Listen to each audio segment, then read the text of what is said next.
Pues vamos a continuar hablando del momento angular, de sistemas de partículas y un caso particular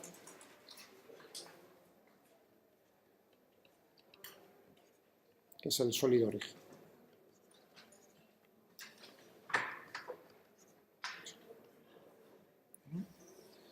Ahora ya no es una, ya no son dos, sino que van a ser muchas partículas. Nuestro sistema está formado por n partículas.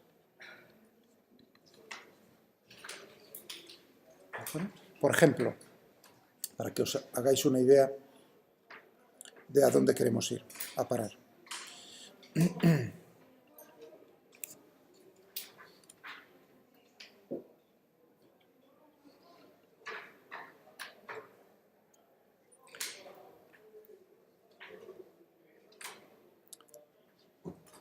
A ver si...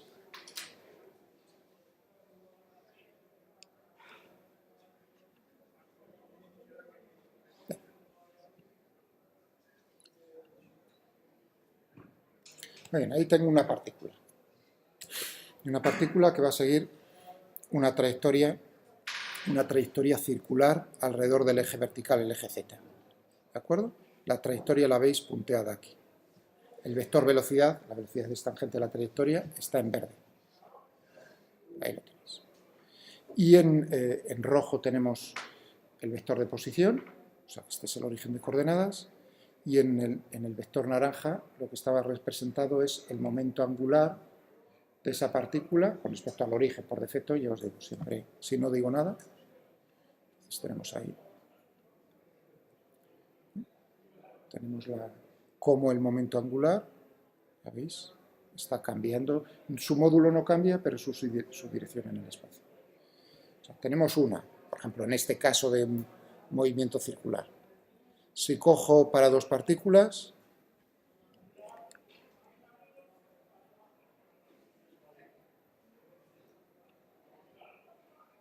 ahí tengo dos partículas.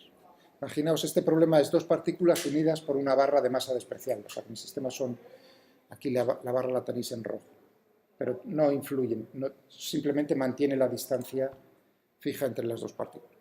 Puedo cambiar un poco cómo es la orientación, una y otra. Y en naranja otra vez lo que tenéis representado es el momento angular. Está girando todo alrededor de este eje vertical. Fijaos que el eje nos está diciendo la dirección del vector velocidad angular, son giros.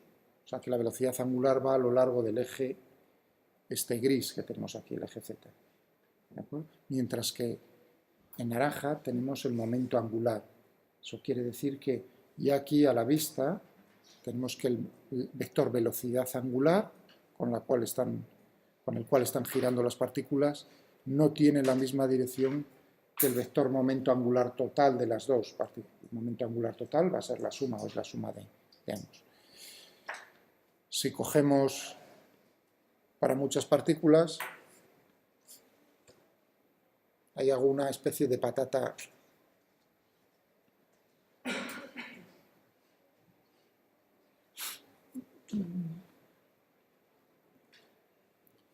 por defecto tenemos ahí, ¿no? Ahí tenemos n partículas. No me acuerdo cuántas. Y la vamos a hacer otra vez que giren todas, es un sólido rígido. O sea, la distancia relativa entre unas y otras, pero es un sistema de partículas. Permanece constante. Y lo hago girar en torno a este eje en azul. ¿De acuerdo? El centro de masas se encuentra aquí, en negro. No sé si se llega a apreciar ahí. Cuando he puesto... Todas tienen la misma masa. Por lo tanto, y puedo hacer cambiar la dirección del eje en torno al cual va a girar. Y ahora, pues, cómo está girando toda la rotación. Si quiero representar el momento angular, el vector momento angular, lo tenéis aquí en rojo. Como veis, no tiene la dirección del eje de rotación. O sea, lo que queremos es entender este tipo de movimiento.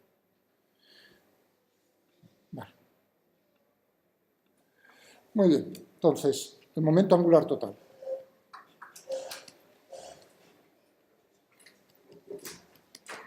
Total del sistema, L. Y va a ser desde igual a del momento angular de cada una de ellas con respecto al origen de coordenadas.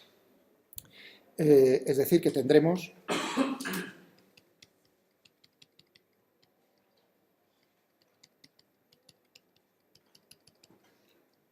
cómo va a ser m sub i, r sub i, v sub i. Y ahora, o sea, esto es así, simplemente la suma.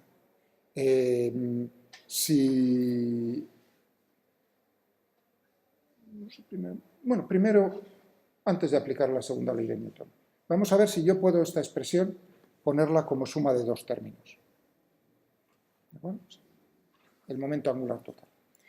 Y voy a demostrar que lo voy a poder poner como suma de un término que voy a llamar el momento angular spin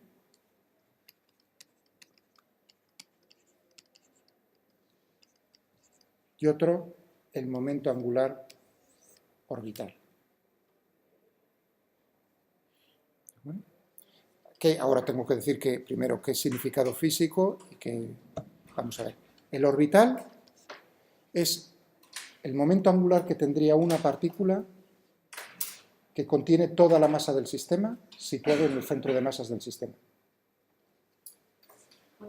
Sí. No vamos a repetir, sino...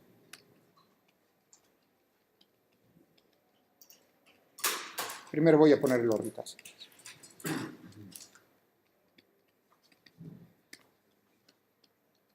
Entonces, el L orbital es el momento angular de una partícula con toda la masa del sistema.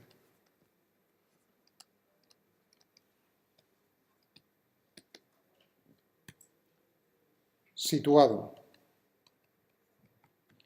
en el centro de masas del sistema y que se mueve con la velocidad del centro de masas. Es decir, que vamos a intentar separar el movimiento de cada uno de ellos. El movimiento angular nos está dando información acerca de la rotación, como dije, para una, ¿no? Pues ahora para muchas. Entonces, bueno, vamos a intentar, ahí esa información que viene incluida en todo eso, intentar extraer un significado físico a todo ese batiburrillo de todas ellas. Entonces, fijaos, si yo digo esto de palabra, ¿cómo lo expresaría? Y lo tengo que demostrar, os lo voy a dar el camino que se llega fácilmente. El orbital, entonces, ¿cómo sería su expresión matemática? Muy fácil, ¿no? La masa total, m, del sistema, m es el sumatorio desde igual a 1 hasta n, y ahora es m sub i, ¿no? Y ahora tendría el vector de posición del centro de masas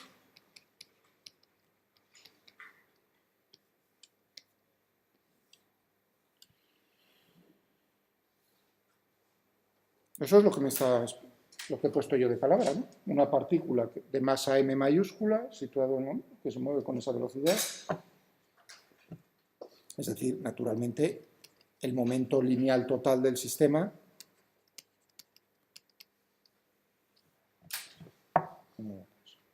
es decir, que estamos reduciendo todo, concentrando todo el cuerpo, todas las masas del sistema en un punto que es en el centro de masas. Y el L de spin, vamos a ponerlo en otra, el spin suena a una resonancia magnética, claro, porque el spin nuclear, el spin de los electrones, el spin del inglés, de giro, el spin de la Tierra, nos dice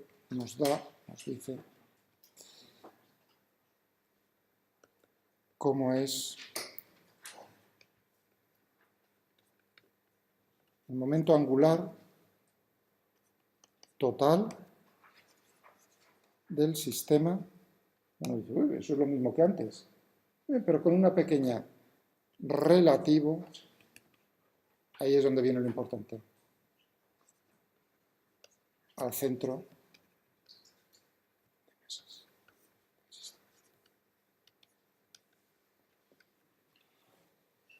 ¿De acuerdo? Es decir, que ahora ya no estoy situado en el origen de coordenadas, ¿no? Que estoy para ver los cálculos de los momentos, sino que me monto en el centro de masas del sistema. Cuidado, si me monto en el centro de masas del sistema, me estoy moviendo con la velocidad y con la aceleración del centro de masas del sistema. ¿De acuerdo? Y yo estoy viendo cómo se mueven a mi alrededor las partículas. ¿Con qué velocidad? No con la velocidad con respecto al sistema de referencia, ¿eh? Por eso ahí, cuando digo relativo al centro de masas del sistema, no solo son las posiciones, sino también las velocidades son relativas al centro de masas. ¿De acuerdo? Vale, entonces es muy fácil la demostración. Fijaos que tenía aquí en el L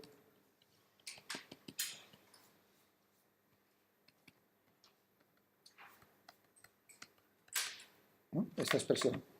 Pues yo voy a poner cada uno de los vectores de posición, lo puedo poner relativo, fijaos, relativo al centro de masas.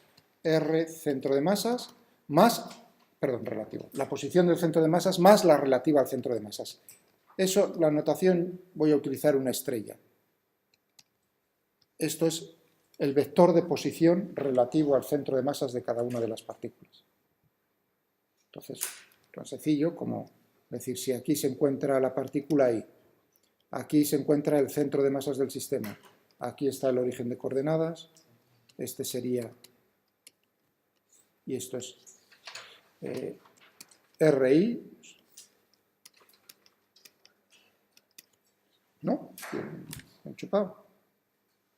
No pasa nada. La velocidad, pues tanto de tanto, va a ser la velocidad del centro de masas más la velocidad relativa, estrella, de cada una de las partículas respecto al centro de masas.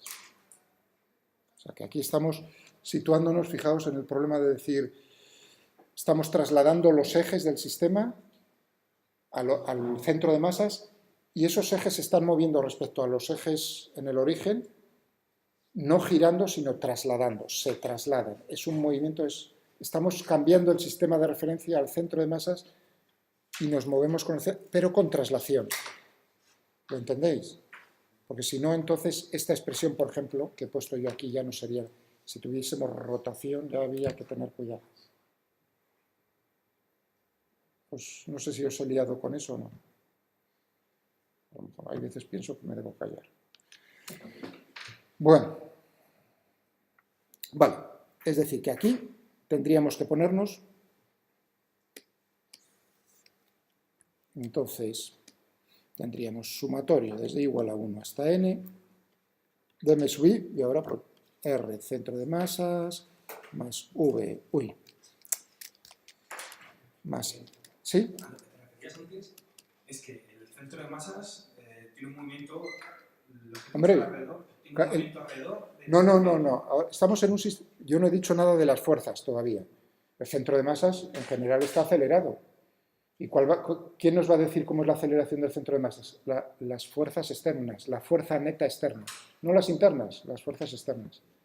Si hay fuerzas externas, su suma es distinta de cero, el centro de masas está acelerado, el del sistema.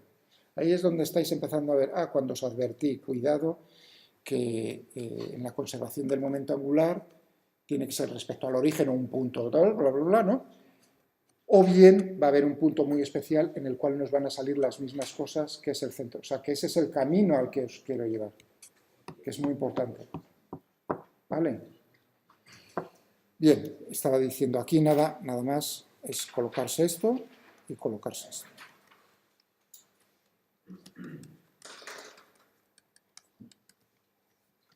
¿No? Voy a ver.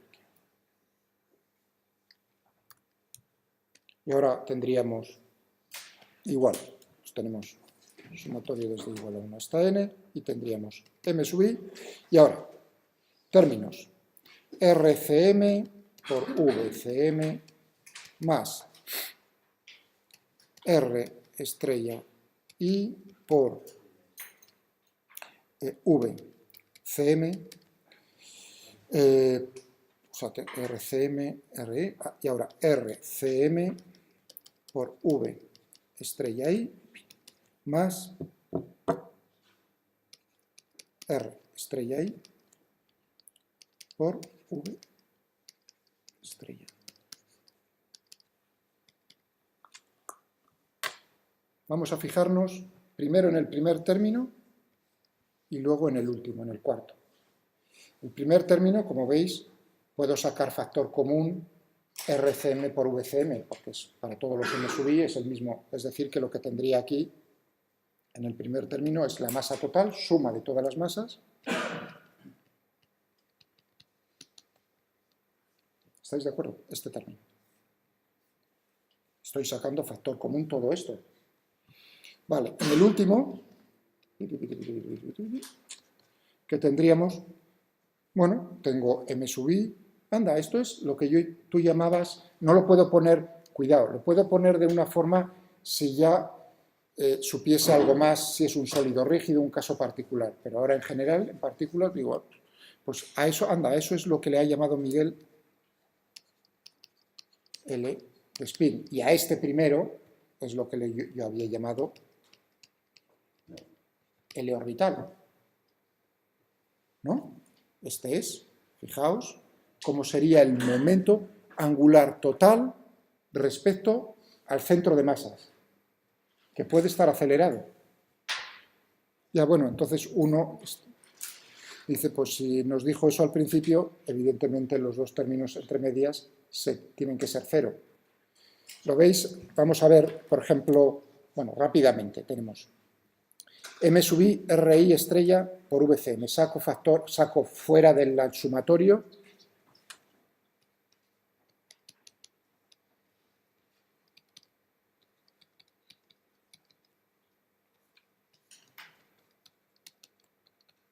¿No? Este término. Con todo esto. Y ahora uno dice, anda, ¿y eso qué es? Esto no es nada más que la masa total por la posición, el vector de posición del centro de masas respecto al centro de masas. ¿Y dónde se encuentra el centro de masas respecto al centro de masas? Cero. Sí, claro.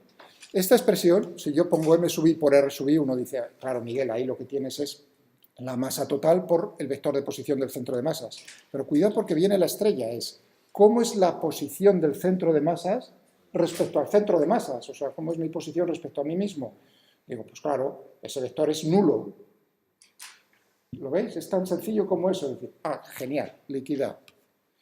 En el otro término tendríamos aquí que sacar factor común RCM, o sea que tendríamos, lo voy a poner por aquí, multiplicado por sumatorio desde i igual a 1 hasta n, m sub i,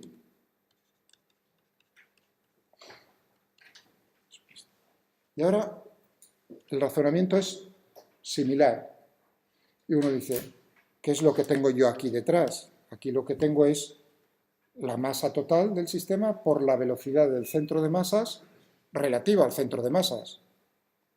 Cero. Bien sencillo. ¿Sabéis? Otra vez, repito. Aquí lo que tengo aquí en el sumatorio, esto que tengo aquí, no es nada más que expresar la masa total por la velocidad del centro de masas. ¿En qué sistema de referencia? En el montado en el centro de masas. Por lo tanto, la velocidad del centro de masa respecto, o sea, la velocidad de mi cuerpo respecto a mí mismo, yo me puedo mover por la tarima y vosotros veis que me estoy moviendo, pero la velocidad que yo veo de mí mismo es cero, nula. ¿Lo entendéis? Bien sencillo. Es decir, ¿Y por qué no otro término en el L no se va? ¿Perdón? ¿En el? En el total. No, en ese ya no tienes... En ese ya no puedes hacer ninguno de los dos juegos anteriores. Tienes simplemente el...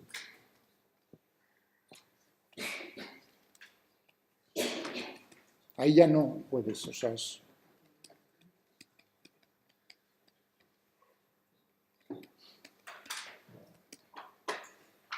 ¿Tienes esa expresión?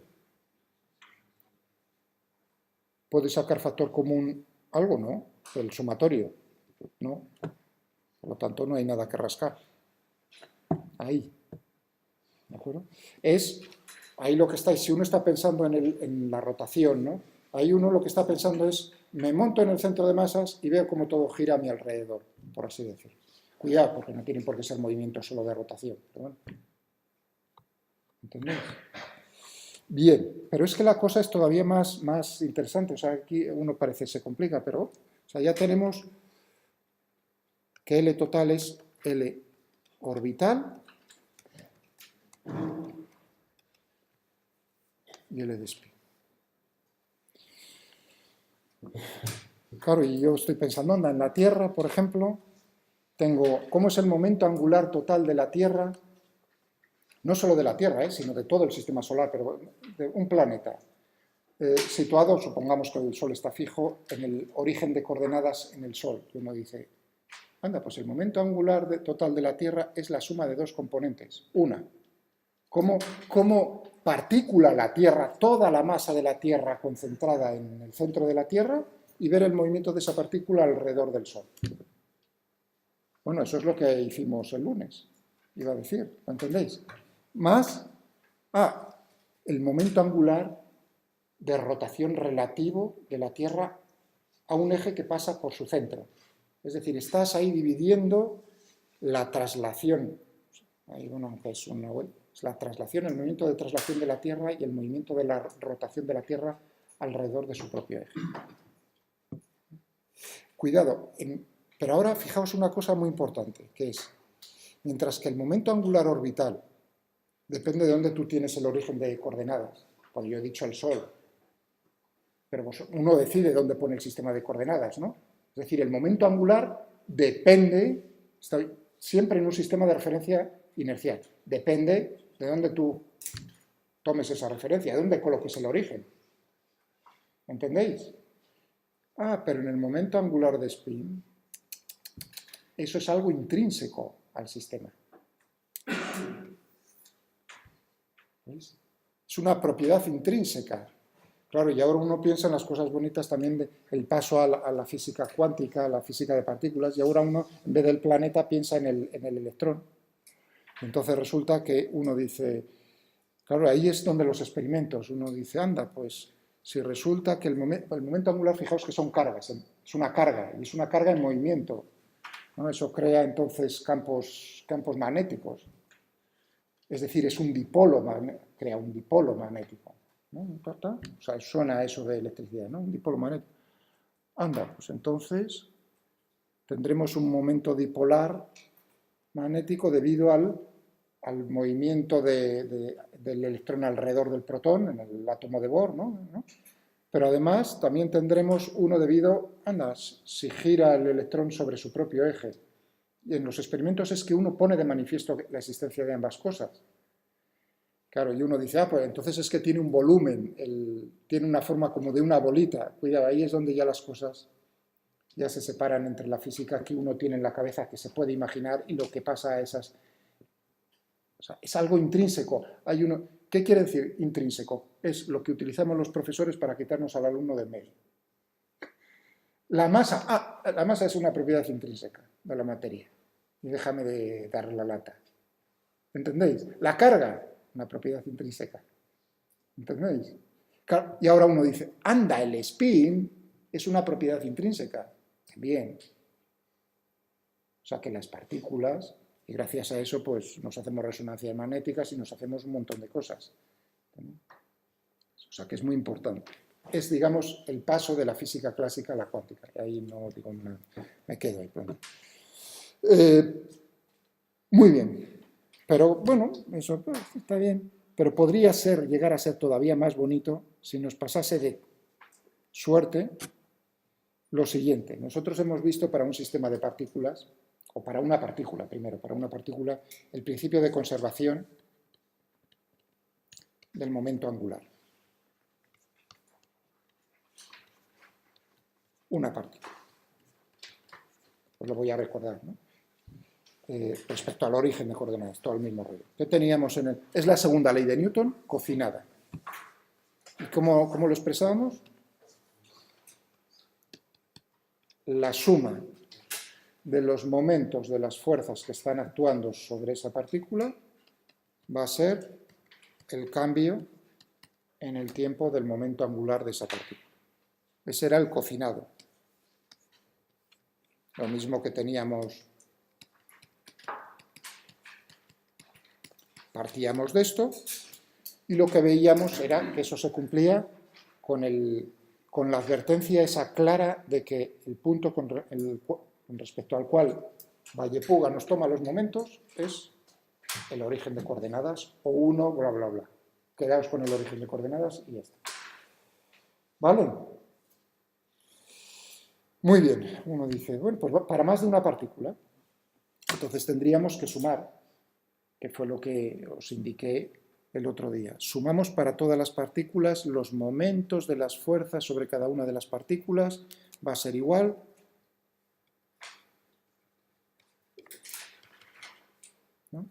sobre cada una de las partículas el momento angular total del sistema de partículas. Y ahí es donde venía la discusión acerca de cómo son las fuerzas de interacción internas y externas. Veíamos que los momentos internos se anulaban por ser fuerzas centrales entre partículas. Otra vez nos sale lo de las fuerzas centrales entre partículas y entonces lo único que nos quedaba aquí en esta expresión era tau neto, lo que yo pongo aquí, suma de los momentos de las fuerzas externas es igual. Esta sería la segunda ley de Newton para el momento angular total del sistema, con respecto al origen de coordenadas. Voy a poner aquí un poco ordenando las cosas.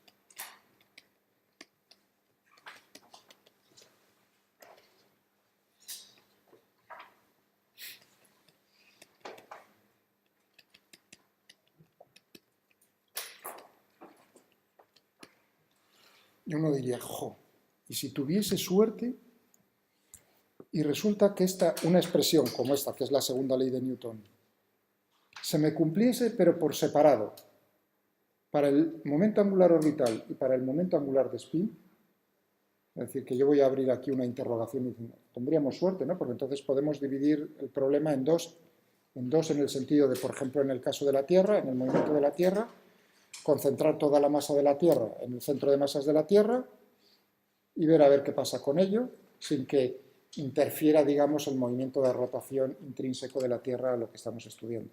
Y luego me ocupo del movimiento de rotación intrínseco. Entonces lo que me pregunto es, ¿será posible tener... Fijaos que ahora me refiero al orbital. El orbital es todo el sistema considerado como una partícula. Entonces, si ese es el punto de vista, es cómo serían los momentos de las fuerzas.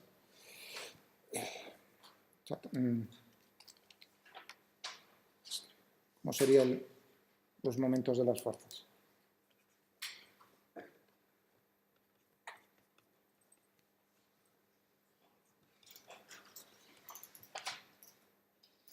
Todas las fuerzas externas aplicadas en el centro de masas del sistema, el momento de la fuerza, pues está claro, ¿no? Todas en el mismo punto, con respecto en el centro de masas, con respecto al origen, el vector RC. Y esto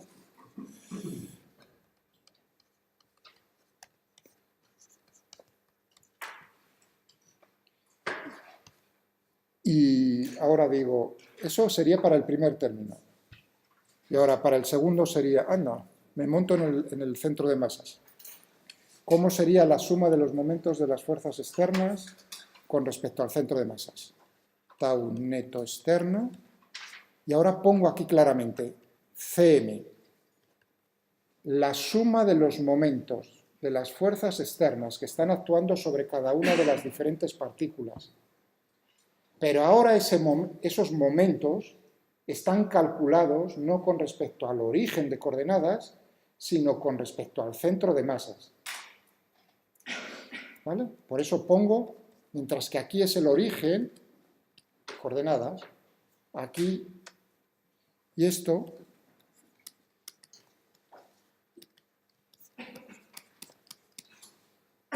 eso entre interrogaciones. ¿De acuerdo? Bueno, y la respuesta es sí, es cierto, se cumplen esas dos cosas. La demostración, ¿cómo se hace? Pues de manera similar a lo que hice yo en el caso anterior con el momento angular aquí. Es decir, tengo que los vectores de posición ponerlo como suma, o sea, para cada una de las partículas, como suma del vector del centro de masas, de posición del centro de masas, más el relativo, etcétera, etcétera. Todo es similar. No, yo creo que mejor no... queda más bonito así, y la forma de demostrarlo es... De todas, a mí lo que me interesa es la conclusión. ¿De acuerdo? La forma es... Lo tenéis aquí en el Taylor, por supuesto. No hay ningún problema. ¿Vale? Es decir que la segunda ley de Newton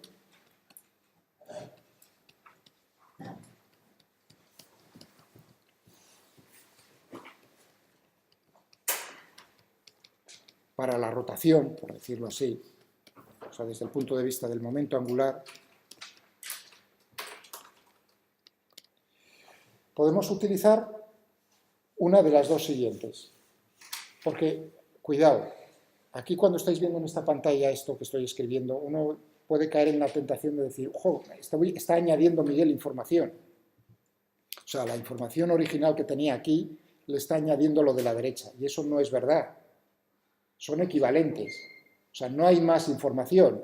Es la misma información cocinada, separada, pero no hay más información. Eso es importante porque si uno en un problema tiene incógnitas, para esas 5 incógnitas, necesita 5 ecuaciones, ¿no? Entonces dice, pues tengo estas ecuaciones y encima añado las de la derecha.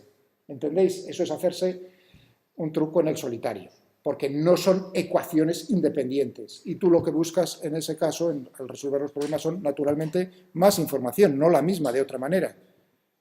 ¿Me explico?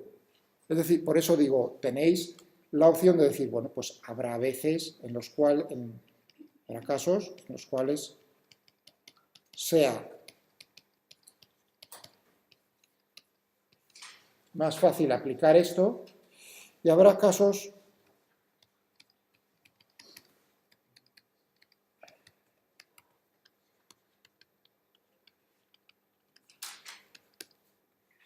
en los cuales nos cogeremos el de la derecha.